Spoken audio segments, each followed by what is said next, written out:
Supreme court को ज़ामिन थियल आहे। अच्छा, तव्हां सम्झो था त हिन जो ड्राफ्टिंग छा थींदो हिन केस जो? हक़ थींदो साईं, जेको हक़ हूंदो, जेको हक़ हूंदो उहो हक़ थींदो। इंशाअल्लाह ताला बेगुनाह आहियूं, बेगुनाह थी साबित थींदा। हू हुन जो इल्ज़ाम तव्हांजे मथां छो आहे ऐं उन जा सबब कहिड़ा आहिनि, छा कारण आहे? हुन जो इल्ज़ाम साईं, इल्ज़ाम करण हणण वारे हक़ीक़त आहे, इल्ज़ाम आहे जी। झल कोन्हे।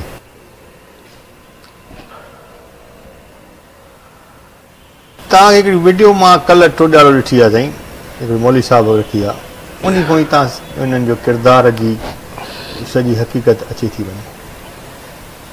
हिकिड़ो माण्हू कंहिंजे घरनि में पवनि, हिकिड़ो माण्हू चङो हूंदो आहे, उन तव्हां हिते मां किथे हिन महिल मुंहिंजे मथां का ज़िम्मेवारी आहे, मां उथी इन क़िस्म जी हरकतूं कंदुमि त मूंखां ज़रूरु को पुछा करण वारो त हूंदो न, बसि हेतिरी छो थो करे।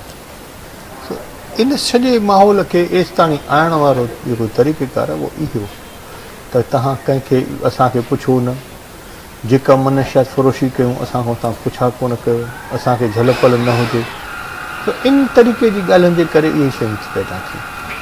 अदर देन का अहिड़ी ॻाल्हि कान्हे। तव्हां सम्झो था त तव्हांखे हू हरूभरू जेको आहे इन्वॉल्वमेंट तव्हांजी जेका तव्हांजी इन्वॉल्वमेंट लॻे पई, उनजो सबबु छा आहे? छो उनजो माना इन्वॉल्वमेंट छा थियो? तव्हांखे इन्वॉल्वमेंट हुन केस में कयो वियो आहे? मैडम अतिफरिया पंहिंजो ही उमेर बाब, उन तव्हांखे हिन केस में उमेर बाब जो चाचो किथे आहे जेको ॻाल्हाए न, जंहिं इल्ज़ाम खयों आहे उमेर बाब मथे इल्ज़ाम हेॾो त हू तव्हांजे बारे मीडिया ते ॾिसो, मीडिया ते जेको वणे थो, जेको वञी घरों पंहिंजे ॻाल्हाए, पर चाचो अथसि उन इल्ज़ाम आयो आहे न, उहो छो नथा ॻाल्हाइनि? भाउ अथसि वॾो जेको पाण खे उन तुमंदार काउंसिल जो, उन्हनि खे छा थियो आहे? उहो छो पंहिंजी ॻाल्हि नथा कनि? उन्हनि खे ॻाल्हाइणु खपे। हिकिड़ो माहौल ठाहिण जी कोशिशि त बाबा तव्हांखे हीअं कजे, ऐं इन्वॉल्व करण जी ॻाल्हि कहिड़े सुवाल जो कंदा त उनजो जवाबु नथो मिले। उन्हनि जे साम्हूं आहे पाण उन्हनि जी हरकतूं, उन्हनि जा किसा, उन्हनि जी इहे माहौल, हिते इन्हनि माहौल जेको ठाहिण जी कोशिशि कनि था पिया पहिरें ॾींहं खां, उनखे हिकिड़ो प्रोपेगेंडा शुरू कंदा, छो जो 21 सालनि जी नियाणी आहे, तंहिंजे करे नियाणी असांजी नियाणी आहे। छा सिंध जी नियाणी सिर्फ़ु इहा थी थिए? छा सिंध जी नियाणी हिन महिल उहा न आहे जेका ऑपरेशन में हिन हितां ॿधी हलिया आहिनि? रोज़ थी ख़बर अचे साईं फलाणे जी माई, फलाणे जी भेण खणी आहिनि, फलाणे जी चाची खणी आहिनि। छा उहे सिंध जी नियाणी न आहिनि? उहे ॿाहिराणी ईंदा आहिनि। उन्हनि जो गुनाह, उन्हनि जो गुनाह छा आहे? लास्ट सुप्रीम कोर्ट में विया, ईअं कंदा, हर माण्हू खे अचे कोर्ट जो प्रेशर ॾेखारे, पुलिस खां ब्लैकमेल करे, सुप्रीम कोर्ट जो प्रेशर ॾेखारे, हिकिड़ो ब्लैकमेल करण जी ॻाल्हियूं करे, उन्हनि चयो उहे माण्हू जेके हक़ी खूनी आहिनि उन्हनि जी फैमिलियूं वयूं कोर्ट में, उते सुप्रीम कोर्ट में पेश थियूं। जज उन्हनि खे चयो हिननि कंहिंखे बि तव्हां कंहिं बि एक्स काउंटर जी फैमिली खे हिरासा न कंदो।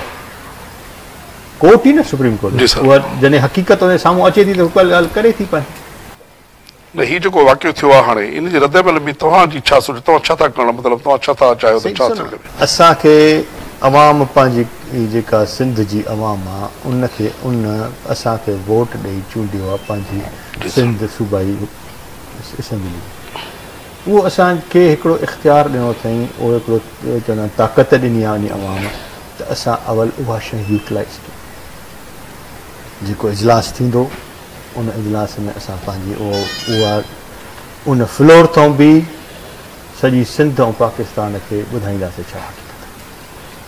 अच्छा, ईअं थियणु घुरिजे या त का अहिड़ी टी कुवत हुजे जेका अची करे तव्हांखे ऐं उन्हनि खे विहारे करे हिन मसइले जो हल कढे? तव्हां चाहियो था त ईअं थियणु खपे? साईं, चोरनि सां मां विया या मूंखे बि नथी ठहे। हिन मतिलबु का हिकिड़ी ज़ाहिर आहे त तव्हांजे लेवल जा माण्हू हूंदा न? सही, हिकिड़ो माण्हू सॼी ज़िंदगी हिननि जो सॼे ख़ानदान, मां नियाणी सां त हिन सां कोन वियो, जंहिंखे ॻाल्हाइण जी बि ख़बर कोन थी पई, अॼु बि असांखे जज़्बात में अलाए छा मूं छा थी ॻाल्हाए, उहो मुनासिबु आहे। अञा ताईं असां कोई ॾोही न। हिकिड़ो इल्ज़ाम अखियूं ॿूटे घरऊं उथी तव्हां ते इल्ज़ाम हणे, तव्हां हुन में ॾोही न थींदा unless U prove and guilty. वेहण जो का जवाज़ हुजे त कंहिं ते वेहिजे न। ज़ोर ते तंहिंखे तव्हां कूड़ो क़ातिल करण सां क़ातिल कोन थींदा छा बि थी पए दुनिया खे ख़बर आहे हर माण्हू खे ख़बर आहे त किथे बुरहान ख़ान हुयो कहिड़े घर में वेठो हुयो कंहिंसां मिलियल हो कंहिंसां ॻाल्हायईं कंहिंसां मिलियो उहो दुनिया खे ख़बर आहे उहा लिकियल ॻाल्हि कान्हे तव्हां हुनखे इहा नंढड़ी इन कूड़ खे काॾे लिकाईंदासीं साईं जेको चवे थी त हिते मेड़ में मौजूदु आहे 400 किलोमीटर 1.5 कलाक में थींदो नथो थी सघे तव्हां लाड़काणे खां हिते अचो त घणा कलाक लॻंदा कलाक खनि त लॻी वेंदो आसानी सां हितां मेड़ मां जो मां बदीन टंडो टंडे मोहम्मद खान खां परियों ॻोठ आहे असांजो सोबो खान चांडो उन सोबे खान चांडे जे ॻोठ में हितां बदीन हैदराबाद खां उन ॻोठ ताणी बि 1.5 कलाक थो लॻे अच्छा त सभु ॻाल्हियूं पंहिंजे दुरुस्त आहिनि तमामु सही आहे त वॾो टाइम न लॻणु एतिरो उन बावजूद बि हुन इन ते बिल्कुलु स्टैंड वरितो आहे त जेको आहे इनवॉल्वमेंट इन जी आहे इनवॉल्व आहे त उनजा असां कारण था पुछूं त आख़िर उहा कहिड़ी ॻाल्हि आहे उहो कारण कहिड़ो आहे जेको कारण सियासी साख पंहिंजी ठाहिणु पाण खे मशहूरु करणु हूअं तव्हां इन 21 सालनि जी न्याणी असांजी अदी आहे इन को सुञाणींदो हो कॉम्प्रस्ती पार्टी बि जेको आहे उन पली जे साहिब खां पाण पुछा कर क़ुर शरीफ़ रखे कन पली जो साहिबु इहा ॻाल्हि करे त असां ॾोही आहियूं अचे असां साम्हूं ॻाल्हाए वॾो हिकिड़ो बैरिस्टर आहे वॾो हिकिड़ो लीडर आहे वॾो हिकिड़ो सिंध जो हिकिड़ो असासो आहे असांजे उहो असासो असांजे साम्हूं वेही ॻाल्हि करे उहो सिंध जो हिकु हिकु ॻोठ में वञी करे जेको आहे इहे ॻाल्हियूं करे पियो त बाबा हीउ जेको आहे असां सियासी साईं उहो सियासी हिकिड़ी पंहिंजी मुखालिफ़त खे सियासी तौरु मुखालिफ़त करण जी ॻाल्हि थिए पीपल्स पार्टी जा असां MP आहियूं तंहिंजे करे असांखे मलान करण जा इहो ॻाल्हि थो करे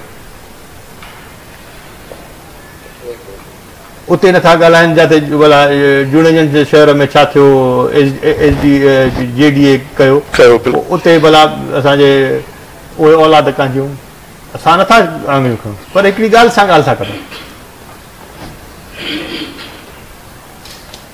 हिकिड़ो तरीक़ेकार आहे छा हिननि तव्हां ॿुधायो कहिड़े कानून जे तहत आहे भला वकील साहिबु पाण बि आहे साईं पंहिंजो केस पढ़ी ॿुधाईंदो त तव्हांखे अलॻि सां अच्छा इहो आहे त 2 टे दफ़ा सदाईं हर हाज़िरी में असां वेंदा आहियूं ऐं हीउ जेको आहे न हिन जा वकील था अचनि न हिन जो मक़सदु इहो आहे त माना हीउ जेको आहे ॾोह में मुलविस आहिनि कल्ह हुनजो वकील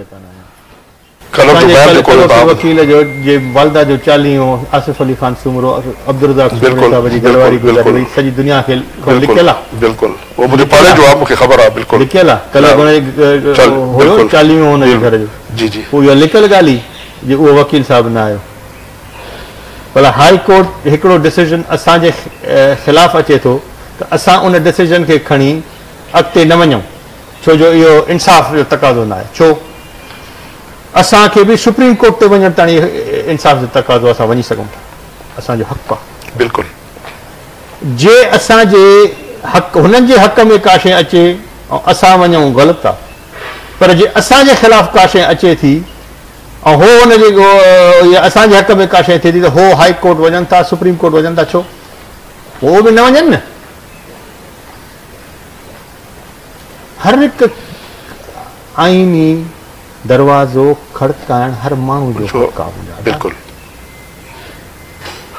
ॾोह त कोन्हे भला इहा असांजी अॼु हिते हाई कोर्ट में वञी ऑर्डर वठी हिन साॻे केस खे ATC में वठी आहे न बिल्कुलु पोइ मोटायो कंहिं सुप्रीम कोर्ट मोटायो ज़ाहिर आहे उहो ई उन मोटायो